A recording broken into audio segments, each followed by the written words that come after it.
Hello, little Boro, and happy Halloween. Today I'm dressed up as Sjokz. As you can tell by the hair, by the blazer. Well, I guess like NA Sjokz, Walmart Sjokz. But here we are. I'm very excited to cast this game 5 between AL and T1. It should be a banger of a game. So let's just jump right on and do it, okay?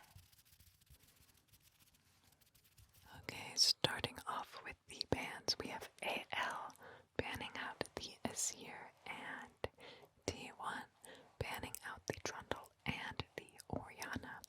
Interesting how AL always bans out, I think they always ban out Azir or Orianna on blue side, and when they're on red side, they ban out the Azir and Orianna. So Sjokz really does not want to play that matchup or either champion because they could first pick it on blue side. So very interesting decision by anyone's legend, and also it seems like T1 banning out the Trundle. It looks like they want to play possibly a front to back comp or some kind of tank composition, some kind of composition with tanks, and Gumayushi not getting his Caitlyn at all through this entire series. So AL not wanting to play against any lane bully like Caitlyn or Misfortune. AL logging in the Jinx now for hope. Whenever we see a Jinx logged in, it's almost guaranteed that this team is going to play a front to back comp. So we probably are going to see some tanks coming from the top and jungle and maybe support, but I think there's not that many meta supports left in the pool in this game 5. Yeah, it looks like they're all picked. 7 out of 8 of them are just engage tanks, kind of. Alright, we have a Mundo locked in now. T1 taking a page out of G2's playbook. The Mundo jungle coming in for owner. I don't think I've ever seen an Asian team play Mundo jungle, so that is very interesting, especially blind picked Tarzan logged in Sejuani against the Mundo now. And I'm not sure why he did that. The Lulu coming in for the Lulu Jinx, I guess that's to be expected, but let's see, locking in the Sejuani against the Mundo. Maybe T1 knew he was going to play Sejuani, so they locked in the Mundo, but I'm not sure. I feel like Mundo is pretty good against Sejuani, so I'm not really sure why they did that, but it looks like maybe AL wanted to play like a tank with engage, and that's maybe like the only thing left. So maybe T1 knew to lock in the Mundo, so I'm not 100% sure, but we have a Mel locked in for Faker, or potentially maybe for Carria or Guma. It could be flexed 3 ways potentially. That is really interesting. I don't think we've seen a Mel this whole tournament. I wonder why they picked that. They do need some AP damage here, and it does outrange the Jinx, I think, by a little bit. And I think Mel's actually pretty good against melee tanks. You just outranges them, and I think she does percent max health damage, I think. But to be honest, we don't see Mel too often. Let's see, Pike banned out against Carria. That's fine. I feel like Pike is not that good here, but they just want to remove an engage tank for Carria. And interesting, Jax banned by T1 against Flandre when their Renekton kind of counters Jax in the early game, so not sure why they did that. But we also have an Akali ban against Sjokz. I feel like that's a good ban against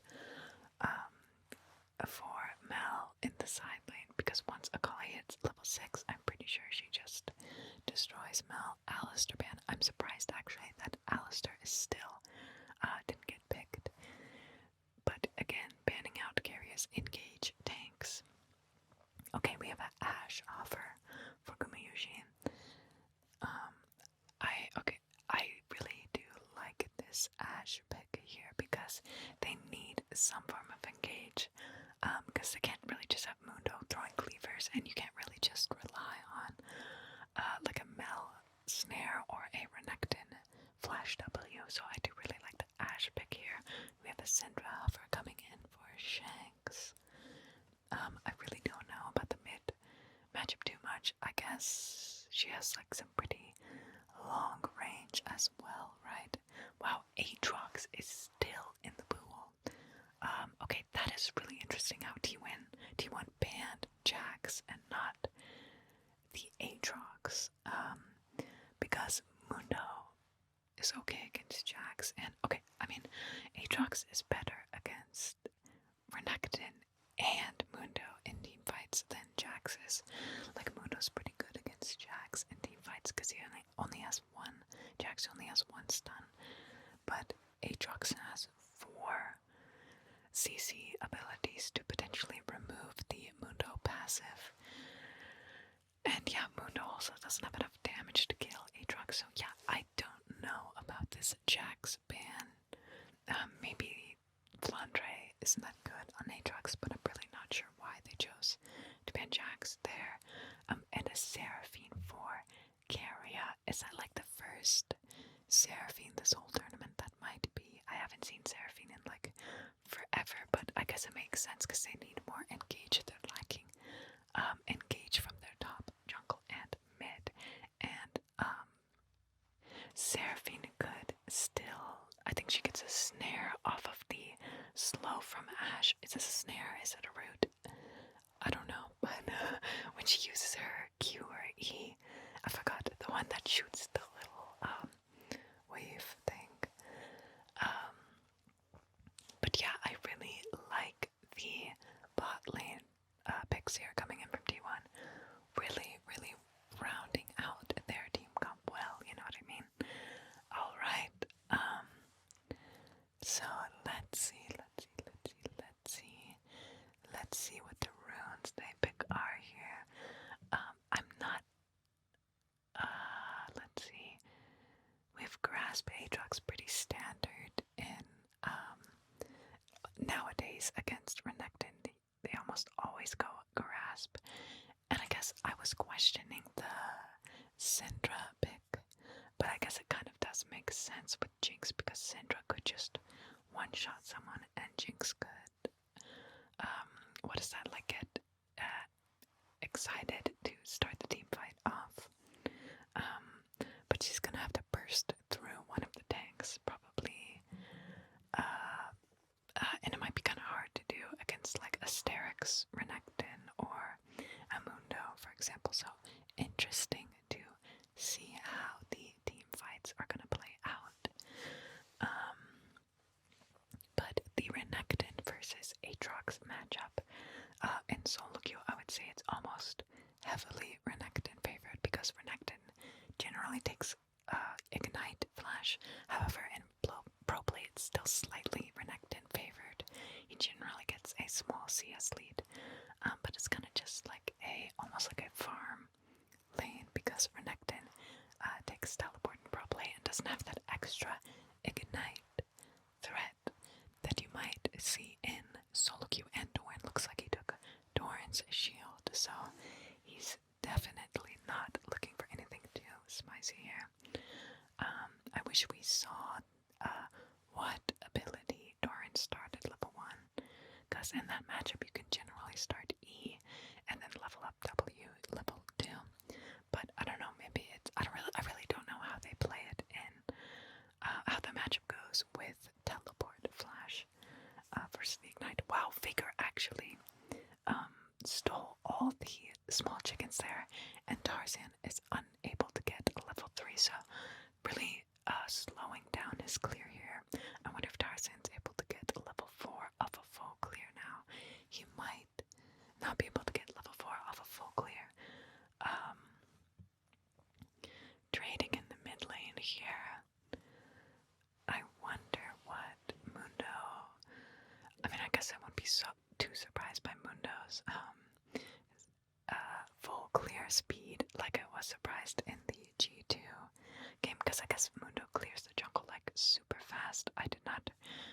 realize that because, like, look, he's already done. It's what, 3:15? I guess that's not too fast.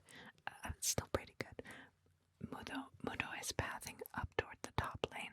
Scuttle here just gonna walk through the mid lane because he thinks that the Sejuani is gonna be there, but Tarzan actually making a really smart decision by pathing towards the bot lane Scuttle grab because he knew, like, preemptively that owner was gonna go for the top. So really smart plays by Tarzan for going for the bot lane Scuttle grab. We have a fight breaking out bot though. Guma's 100% dead here. Oh wow, Keria actually sniping that with his, it's either his Q or E. I think it's his Q. I think it's the Q, right? I don't know. But anyways, no.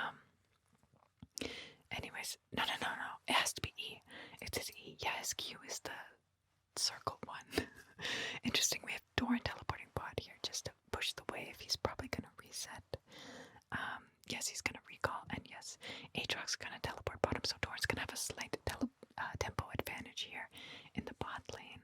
Let's see what happens in this fight here. Yeah, I guess they weren't really expecting this gank, right? Because, I mean, they were expecting it, but it was like a little bit too late. But I think they'll be fine because Ashe actually has a 13-14 CS advantage over the Jinx, so they're really destroying this bot lane here. And it's kind of funny when a team bans out 2 of your champions, like lane bully champions. That was a good job by Guma, by the way, to block the Jinx W so she couldn't get the cannon. I really like that, but it's always like a good feeling when, okay, good trading. A team bans out 2 of your champions and you still end up winning lane, so I'm sure T1 and Guma are feeling good about that because they banned 4 bot lane champions, 2 supports, 2 AD carries, and T1's bot lane is still destroying the AL bot lane, almost double CS, pretty even in kills. And they always have the pressure on the AL bot lane here. Look at that, the Lulu is like standing behind the Jinx. That's usually a pretty bad sign, but I don't know too much about bot lane, but I feel like that's usually a bad sign. Owner's picking up the dragon here. Got the early dragon stacking. Started off for T1 and Doran. Doran actually went executioners, and that's pretty smart because he needs some kind of heal cut for Aatrox, right? Someone needs to get it because the second the Aatrox gets the team fight, if you don't have heal cut, that team fight is could be very difficult for you to win if Aatrox is able to get all of his Qs off, especially because he's going to be hitting like 2 bruisers, or like a tank and a bruiser in Mundo and Renekton. So he could be healing a lot in these team fights. I didn't check if Flandre went, what is that? Revitalize, but he could go Revitalize and heal even more when he ults. But he might have gone for the, well, you could choose any of the 3rd options in the resolve tree for Aatrox. I think all of them are pretty good. But I forgot to check. Pretty slow game so far. T1 does have a 1000 gold advantage, and a lot of that looks like it's coming from the jungle and the bot lane because Guma is still destroying the enemy bot, and Mundo has like a 5 camp advantage roughly, which is like pretty insane, not gonna lie. He's up a level as well, but I feel like that's partially due to like actually Faker stealing away those early chickens. I feel like that actually might make a pretty big deal, stealing away those early chickens like that. I feel like anything in like really high levels of play, it's almost solely jungle centered in the early game. Like if you can get the enemy jungler behind you, put your whole team at a large advantage. You know what I mean? Yeah, Riot should probably do something about that. They should probably nerf that role a little bit. still, and he's got tempo advantage, and he's always at the objective earlier than Tarzan. Okay, nice. We have Guma sniping the enemy bot and stopping their recalls. Does that do anything? I mean, they were never gonna make it to the grubs on time. I'm not sure if that does anything. I don't know. But they're gonna come back a bot. Anyways, they might lose some minions. I guess that's it. Yeah. But I remember a time where jungle was just like, it was almost like a second support for your team. But like, the jungler was like, it was like having a second support, but it was like a tank, you know? Like you would have like, I don't know, like a Zac, or you would have like a Sejuani. I guess they still have tanks in this game, but it was like a more supportive tank, you know? They didn't do that much damage, I feel like, back in the day, and they just ganked a lot for your team, and like picking,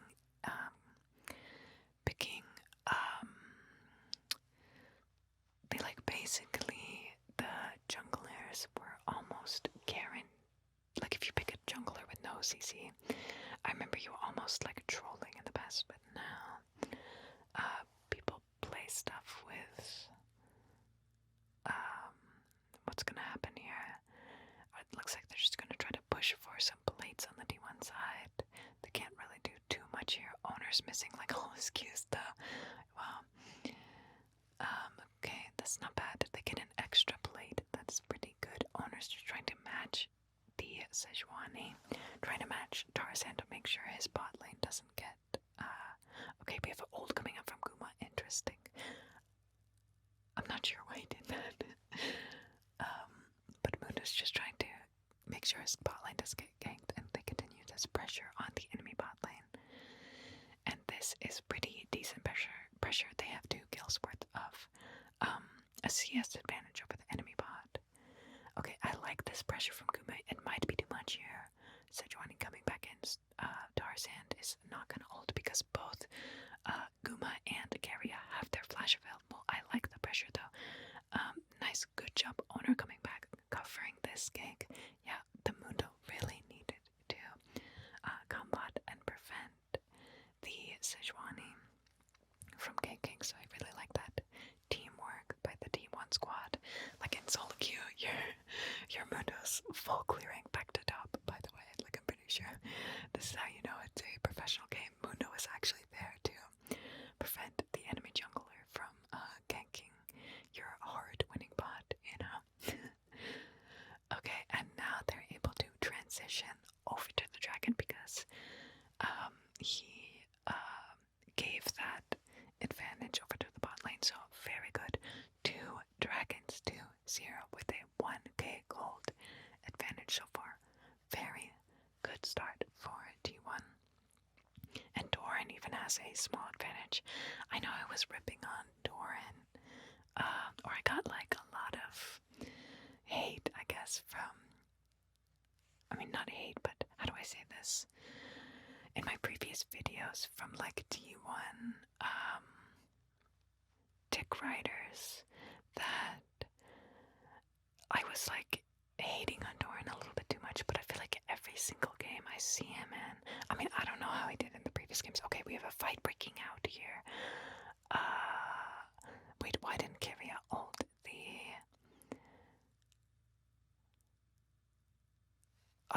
wow, okay. I feel like that was massively misplayed, right? The Ashe ulted. They went on completely different targets. We need a replay on that because Ashe ulted the Syndra, and then I guess Keria went for a different target. Okay, let's see what happened there. Ashe ults the Syndra. Okay, Keria uses her E, but Keria should have just like insta ulted the Syndra there maybe so they could one-shot her. I'm not sure, maybe they just hard lose this regardless, but yeah, the target selection, the synergy there was just way off, and their whole advantage is gone. Tabe celebrating. I really like Tabe, the coach for AL. I really like the guy. I feel like he is a very good coach. I saw like one of his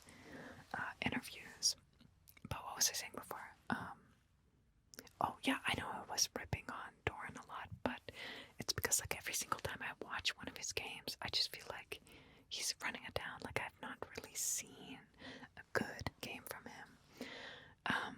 Maybe I'm just getting really unlucky with like the VODs that I picked to watch, but because I saw like the T1 versus CFO game, and I was like, what the heck? He just like hard ran it. Like he just hard ran it. I don't know. I would say he was like almost like the sole reason why they lost that game. I think he gave like his first blood and like a Draven cash in at like level 2 or level 3 or something. Yeah, I don't know. That was like pretty bad. And then the Draven went bot and Caitlyn couldn't win anymore. Yeah, it was like pretty bad. But he's doing well here. Actually, he's down in CS. Well, that's because of that fight, right? He's actually down a level 2 somehow. I'm not sure what happened there, but oh my god. And he's also going stride breaker.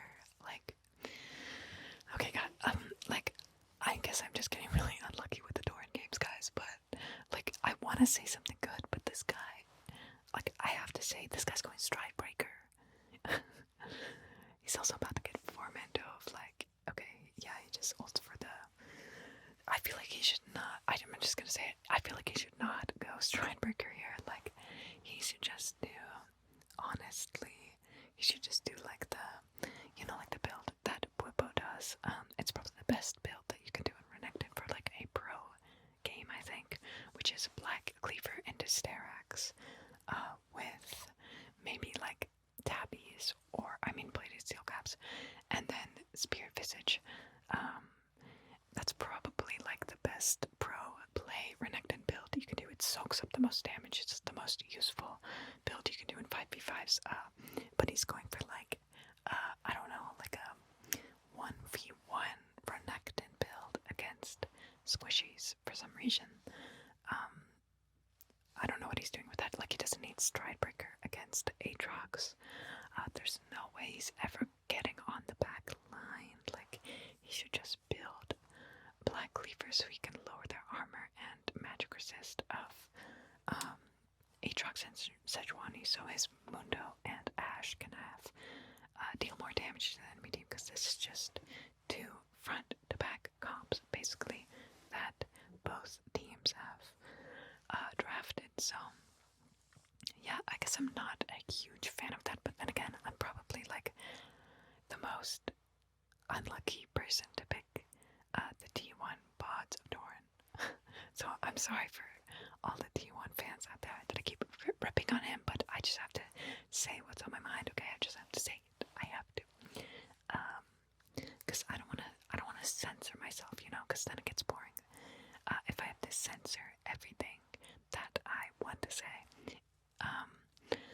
Okay, we have Renekton possibly getting a tower up top here. Dragon is coming up. Dragon's actually not up. Oh wait, Dragon is up. Sorry, my bad. Dragon is up. I was looking at the wrong timer.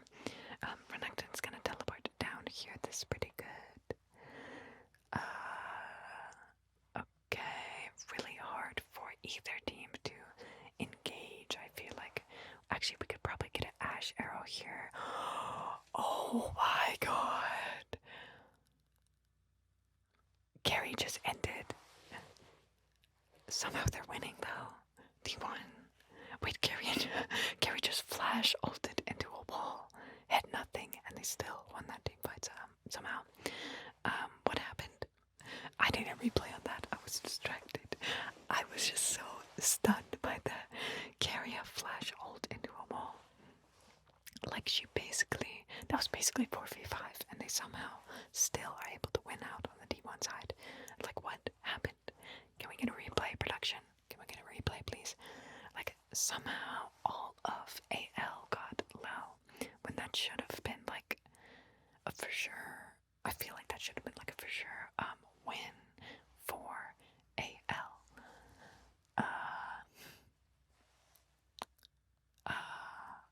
But I could say something good about Doran now. I feel like he did a good job preventing the Aatrox from entering the fight. From entering that fight. So yeah, that was pretty good, because Aatrox was looking for a big flank on his team there. So, but yeah, hopefully, I guess they're not gonna replay that fight, unfortunately. But 3 dragons now, even in gold, but 3 dragons to 0 now for T1. If I was to be on any team, either team right now, I would definitely want to be on T1's team, especially because Mel and Mundo scale pretty hard, and Seraphine scales really hard too. And the only hard scaling champion on AL's team is probably Jinx. Well, Jinx Lulu. Like, that's kind of their saving grace here, but I mean, Ashe could scale pretty hard too. I don't know. Like in 5v5s, yeah. T1 is pretty scary right now, to be honest. T1's team comp. It's just they have to find like a good engage with the Ashe ulti. That's like all they have. Ashe ulti, maybe Seraphine or but it might be kind of hard for Tarzan to land his ult onto like good targets, because he can probably never land his ult onto Faker if Mel's W is up. Okay, we have an engage coming. Okay, wow. Yeah, those Merc Dreads for Sejuani there. If she didn't have Merc Dreads, she would have got a chain CC'd a little bit, but I'm not sure if she would have died. But oh my gosh, Sejuani completely whiffing the ulti. Mundo's got out. He's gonna flash over the wall to his safety. Aatrox is getting his teleport stopped in the top lane. That's really big by Doran there, stopping that TP. I don't know what if Aatrox. Would Aatrox have done anything there? I'm not sure, because he was teleporting like behind his team and the fight was already over, you know? Okay, nice. T1 should be able to pick up this. Aatrox is gonna be late, so good start by T1. Okay, I don't know why Doran's walking that way. What? Why did he just walk? I don't know why he walked that way. Okay, I thought Otacon was gonna be free, but I guess not. I mean, this is when he had no ulti. Jinx had no ulti. Aatrox is gonna be late, but they're gonna actually fight for this. Interesting. Doran's looking for a flank. Okay, just dash stride breaker. Okay. Oh gosh, Jinx is excited. Flandre going in. Oh my god, dude. Aatrox is. Flandre is going in. Oh my god. Wait, Faker just one shot from that HP. 50-50 Otacon here.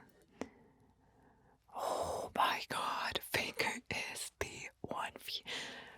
Faker's world's buff. I swear. Riot. Okay. Riot.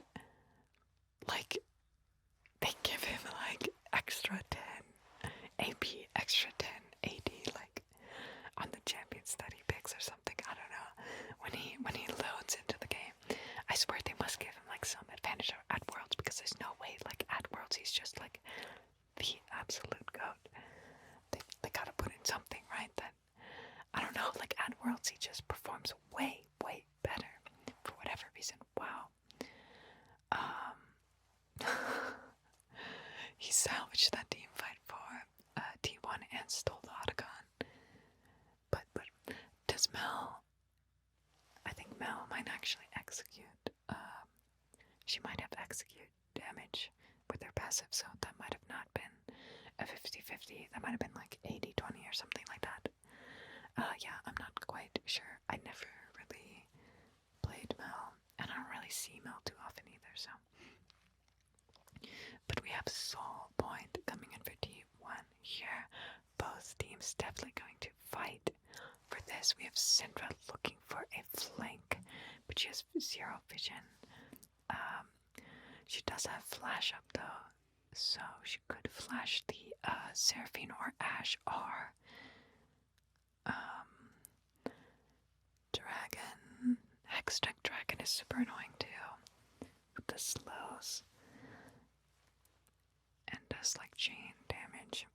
Flandre again looking for a flank. Interesting setup. Okay, Syndra does get ulted, does not end up flashing. Does not need to flash actually. Aatrox actually ulted as well. His ult is ticking off. He actually just full wasted his ulti, Flandre. Okay, this is gonna be a 50-50. Potentially. Oh my god, they got, wow, Soul picked up 41, but it looks like they're trying to run away, but they're losing this team fight pretty hard. Doran's gonna die to the center of Faker has to flash, probably gonna be dead as well. Yeah, Faker's definitely gonna drop. And that's a shutdown going over to the Aatrox. You know, honestly, he's not terrible for D1, even though we do see a 2k gold lead about. Now for AL, AL cannot like end the game right now, so like as long as AL doesn't end the game, T1 wins out on that, getting the soul for Dragons to 0 owner, winning this 50-50. Is that a 50-50?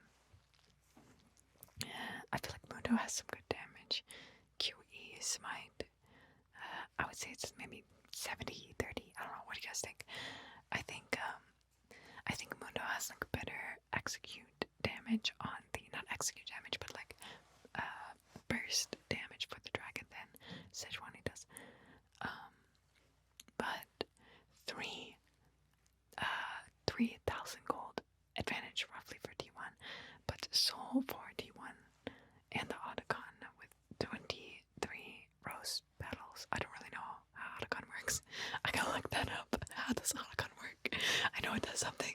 I know it gives XP, and XP turns into, I mean the XP is like kind of like gold in itself, right? Like I think one level worth of like one level is worth maybe like 500 gold or something like that. So if everyone's up a level, that's like 2,500 gold, which is like completely negating the gold advantage that AL has right now. But everyone's not up a level, they're just like equal, except for Guma. Well, Doran is down a level, but he should be close. Oh, we have a team fight coming out. Oh, wow. Skewmon moment. We have a Skewmon moment. Faker's probably just dead here. Big team fight coming from AL. Yikes. That is a big yikes moment if you're a D1 fan and they're gonna get Baron here. Yeah, D1 should just push mid here, get that mid tower. Are they actually, okay, they're actually gonna try to 3v5 around this Baron. They should really just push mid here and get that tower. I feel like this Baron is just 100% gone. Okay. Yeah, Doran, I'm sorry, dude. Yeah, this fight's lost. We need a replay on that too. I don't know why Doran is trying to flank there. I'm pretty sure he had flash, right? Like, I mean, I know people are gonna just hate on me for this, but he should really just walk with his bot lane. If they really want to commit to that, he needs to frontline. It's better if he frontlines for them and just flash, like Peel's first AD carries here. He flashes onto the, wow, did you guys see that? He didn't do anything there. He flashed and just got one shot, basically. He flashed, got one shot, like, I don't know, man. I don't know. Like, if anything, he should just be with his bot lane and just stun the target and play front to back, you know? And just peel backwards, jacket coming off for Garia. Peel backwards first bot lane, like whoever's going off on Ashe. The Ashe is like the strongest member in that fight. Like, he's not playing as if he's playing as if he's an assassin or something. He's going in the back line trying to like 1v3 and basically got one shot. You know, engaging her passive, the get excited. Like, I don't know what else to say about that. He also had one item compared to everyone else. I think got 2 items in that fight. Like, he has Stride Breaker. He has 1 item by 30 minutes, and he's trying to assassinate the back line for some reason. Yeah.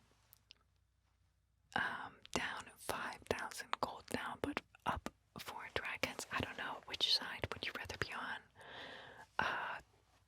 Honestly, shit, the Jinx is 407 now. It's getting like, I'm like unsure. I feel like this is anyone's game, like 5,000 gold lead with a 4-0 Jinx that has a Lulu backing up, or would you rather have Hextexel with Otacon? I don't know, but the Otacon kind of gives less value because like they don't even have an XP advantage anymore. So we have Soul coming up in 47 seconds here. This is just gold difference. Okay, I thought that was win percentage. But AL does have the magical the feats of strength, so that does kind of count for something. How many upgrades do they have? 1, 2, they have 3 upgrades, so that's not terrible. Notably, Syndra also has 10 stacks of Dark Steel. I mean, it's all just gonna come down to the team fights here. Both teams have front to back compositions. I mean, maybe Sejuani could look for a pick with her ulti. Guma could look for a pick with the Ashe ulti as well, but it's really hard to hit anyone with Sejuani standing in front. Like if she hits Sejuani with the ulti, probably nothing's gonna happen. So I don't know, it's just really hard for almost both teams to play. Really, like whichever team goes in first is kind of the team that's gonna lose. Like if Mundo just starts running forward, T1's gonna lose. If Sejuani dashes in, AL, anyone's legend is gonna lose the team fight most likely. Pretty sure. So that's why we see a lot of dancing around right now. But I'm sure like T1 is really happy just scaling up. Once Mundo is level 16, he's probably gonna be borderline unkillable. However, Jinx does have the armor, pen, and heal cut, so that is very smart for her to purchase those. Okay, Flandre might be caught out here. Flandre's actually caught out here. Wow, perfect CC layering, stacking by T1. He's in his ulti. He's down. His world ender is actually ending. Torrent's going in. Nice. Okay, he's dead. Oh my gosh. Mel Gibson. Mel freaking Gibson. That damage is crazy. Figure going like crazy on AL. Aatrox teleports in, but he has nothing up. Is he just gonna die? Okay, no, Owner is actually dead. Wow. Faker is out of mana here. This fight is very, ooh. Oh wow, Faker spammed his ulti there. I'm pretty sure he was like out of mana, but, wow, that was really surprised the other team win for that. Yeah, I don't know. That was like really close, I guess. That was just like a really close fight, really. Because that was basically a 3v4, but T1 was low on resources, so really close fight. Both teams still moving towards the Elder Dragon now. Only Syndra, Renekton, and Ashe have flash available. Ashe does have her ulti again. Actually, everyone's ulti is gonna come back up because they're on such low cooldowns right now. But this looks like it's just gonna go over to T1. Yeah, guaranteed T1 because Sejuani was spawning super late. Is that gonna hit anyone? Oh no. That would have been kind of funny. T1 actually getting Elder and marching their way down to the Baron.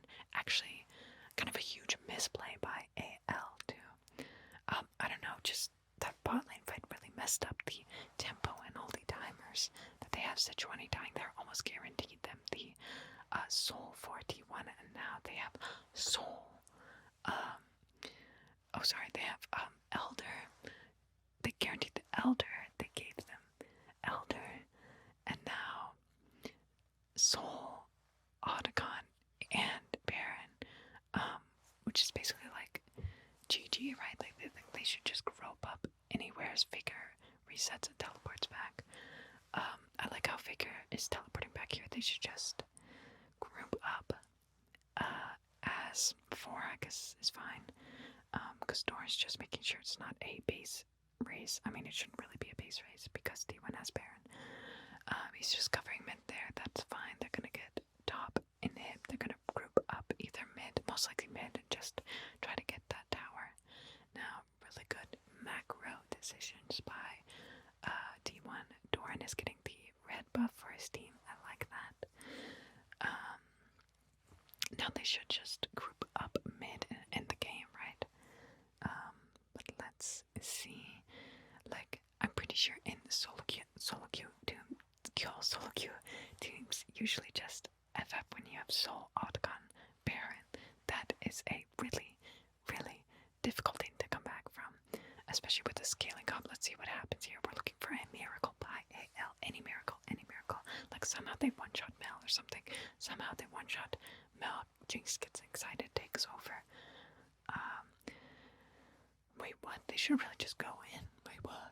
I don't know, because like Renekton is top with no teleport. That was like their opportunity, right, for AL. I don't know. Now it's just, now where's the angle? Maybe they want to play around these two Nexus towers. But now they have to 5v5, so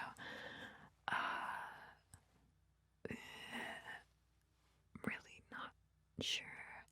I don't know. Renekton has flash. You could look for flash W. Carry it with the flash ulti flash. Doran dashes out. Yeah, this game's over, guys.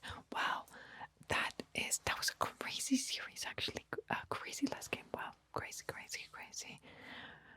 Why does Vigor look like he's not impressed at all? I think that's even crazier than the game, than the fact that Vigor just looks completely like he's not even happy at all.